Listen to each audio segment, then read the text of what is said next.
함께 예배하는 우리 집, 믿음으로 세우는 가정. 안녕하세요. 여러분과 함께 말씀을 나눌 추진 목사입니다. 오늘도 가정 예배를 통해 행복하고 은혜로운 주일 저녁을 보내시기 바랍니다. 먼저 마음을 열어 함께 하나님을 찬양하겠습니다.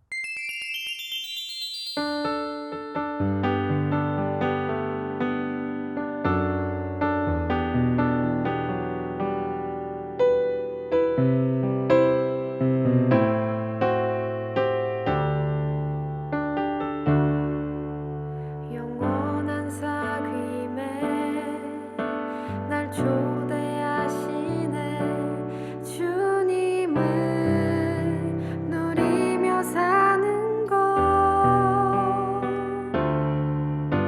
날 지으신 대로, 날 부르신 대로 주님과 함께 걷는 삶. 영원한 사귐에 날 초대하시네. 주님을 누리며 사는 것, 날 지으신 대로, 날 부르신 대로 주님과 함께 걷는 삶. 이것이 영원한 삶, 이것이 영원한 삶. 참 하나님과 그 아들 아는 삶. 이것이 영원한 삶, 이것이 영원한 삶. 내가 주 안에, 주는 내 안에 늘 거하는 삶.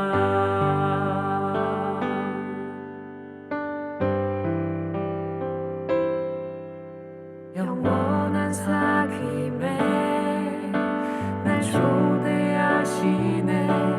주님을 누리며 사는 것,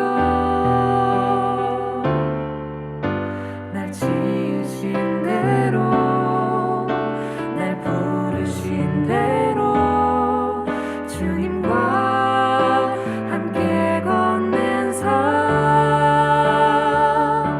이것이 영원한 삶, 이것이 영원한 삶. 참 하나님과 그 아들 아는 삶.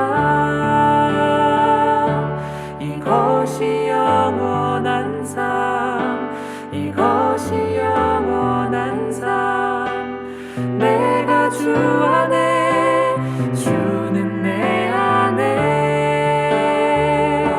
이것이 영원한 삶, 이것이 영원한 삶. 참 하나님과 그 아들 아는 삶. 이것이 영원한 삶, 이것이 영원한 삶. 내가 주 안에, 주는 내 안에 늘 거하는 삶.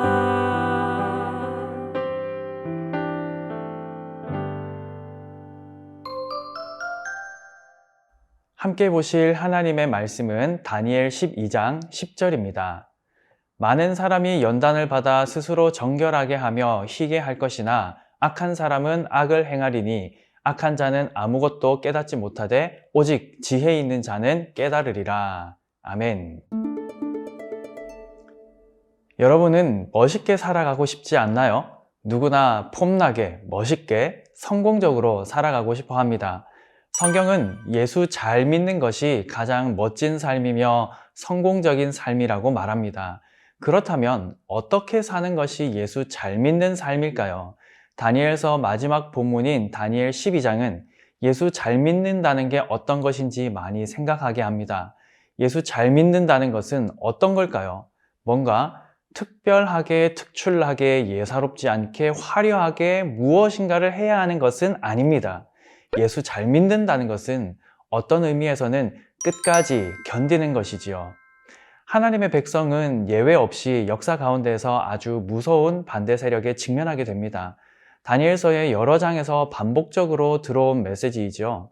12장은 그 반복되는 메시지의 마지막 부분인데요.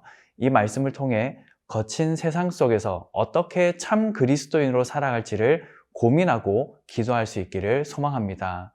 먼저 1절에서 4절은 우리에게 극도의 고난이 오지만 반드시 안전할 것이라는 확신을 줍니다. 역사상 그 어느 때보다 심하고 강렬한 고난의 시기가 왔을 때 큰 군주 미가엘은 하나님의 백성을 호위하기 위해 일어날 것이라고 말씀하고 있죠. 마치 엘리사를 위해 하나님께서 불말과 불병거를 산에 가득 보내신 것처럼 말입니다. 세상은 하나님의 백성을 하찮고 버림받아 마땅한 존재로 여길지 모릅니다. 그러나 하나님께서는 아주 소중하게 여기십니다. 그러므로 하나님의 백성인 우리는 극도의 고난 가운데에서도 믿음을 지켜야 합니다. 이어지는 5절에서 7절은 다시 한번 성도에게 찾아오는 고난이 얼마나 심각한지 알려줍니다. 다니엘은 이 고난의 때가 어느 때까지 지속되는지 묻습니다. 성도의 고난이 얼마나 지속될까요? 정확하게 언제까지인지 알 수는 없지만 한정적입니다. 언젠가는 끝난다는 말이죠.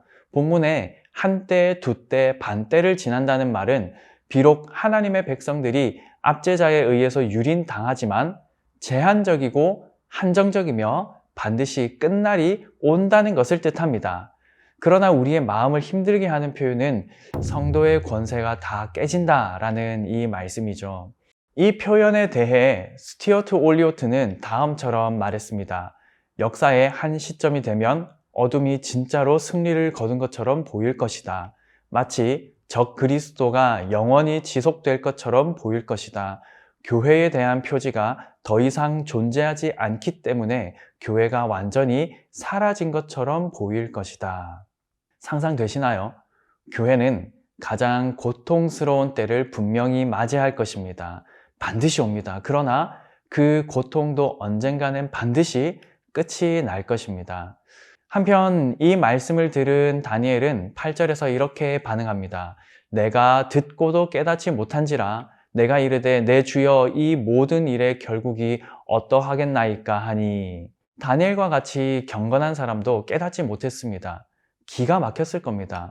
어떻게 이럴 수 있느냐고, 어떻게 하나님의 백성들이 이렇게까지나 고난을 당할 수 있느냐고, 언제까지 이런 고통 속에서 지내야 하느냐면서 말입니다. 하나님의 백성의 결국은 어떻게 될까? 다 깨어진 후에도 살아남을 것인가? 아니면 진리를 위해 이 무익해 보이는 투쟁을 하다가 그렇게 사라질 것인가? 다니엘은 애타는 마음으로 결론을 알고 싶어 합니다. 이에 다니엘의 안내자는 이 말을 끝까지 간직하라고 합니다. 그리고 끝까지 인내하라고 합니다. 11절은 참된 예배를 억압하는 행위와 거짓 예배를 강요하는 행위에 대해서 말하고 있습니다. 멸망하게 할 가증한 것이 선다는 것은 얼마나 지독한 유혹과 핍박이 있을지 가늠하게 합니다. 그렇다면 본문에 있는 1290과 1335라는 숫자는 어떻게 이해해야 할까요? 수수께끼 같지요? 여기서 숫자의 의미는 하나님의 백성이 자신들에게 닥친 모든 상황과 조건에도 불구하고 주님 안에서 견디고 인내한다라는 뜻인데요. 1290일은 고통받는 기간이고요. 그 기간을 견딘 1335일까지 지낸 사람들은 마침내 견디어서 이겨내고 승리한다라는 의미이거든요. 주님은 12절에서 그렇게 끝까지 견디는 믿음을 가진 그 사람에게 복이 있다라고 하셨습니다. 어떤 복이 있을까요? 하나님께서는 13절에서 다니엘에게 마지막까지 기다리라 라고 말씀하시고요. 자신에게 맡겨진 일들을 성실하고 정직하게 수행하면서 이 믿음을 지켜나간다면 끝날에는 내 몫을 누릴 것임이라 라고 하셨습니다. 여기서 내 몫이라고 번역된 이 단어는 여호수아서 14장에서 21장에 25회 이상 사용되었습니다. 할당된 곳이라는 의미로 흔히 부족이나 집단에 할당된 지역이나 성읍을 뜻하는데요. 그러므로 다니엘에게 주신 하나님의 약속은 무엇이냐 하면 다니엘이 마지막 날 부활할 때에 그를 위해 마련된 장소, 할당된 공간을 갖게 된다는 뜻입니다. 쉽게 말해서 하나님 나라를 기업으로 받는다는 말입니다. 이것으로 다니엘은 끝까지 견디며 인내할 이유를 충분히 얻게 됩니다. 우리의 소망도 거기 있지 않습니까? 그것으로 충분하고도 남지 않습니까? 사랑하는 틴지 여러분, 오늘 본문의 내용을 요약하고 정리하자면 다음과 같습니다. 예수님을 잘 믿으려 하면 반드시 고난과 유혹이 따른다는 사실입니다. 어떠한 시련이 와도 수많은 유혹 속에도 흔들리지 않고 끝까지 견디며 끝까지 순종하며 끝까지 하나님 앞에서 신실하게 살아가야 합니다. 그 믿음을 소유한 사람이 하나님 나라를 기업으로 받는 복을 누리게 됩니다. 이 소망은 우리로 하여금 어떠한 시련과 유혹에서도 흔들리지 않게 합니다. 그러나 여러분, 이것이 정말로 여러분의 소망이신가요? 정말 예수님이 가장 소중하신가요? 진짜 예수님을 사랑하시나요? 우리가 사는 시대는 어떻습니까? 다니엘의 시대와는 다른 최신상 우상이 도처에 널려 있습니다. 주석을 살피던 중 최신 우상이라는 단어에 한동안 머물렀습니다. 우리 시대에는 수만 가지의 최신 우상이 득실되고 있지 않습니까? 단번에 구분되는 우상이 있는가 하면 교묘히 우리의 일상에 들어와 지대한 영향을 미치는 우상도 있습니다. 심지어는 기독교라는 탈을 쓰고 들어온 우상도 있죠. 그 중에서도 여러분의 인생에 가장 지대한 영향을 주는 우상은 무엇인가요?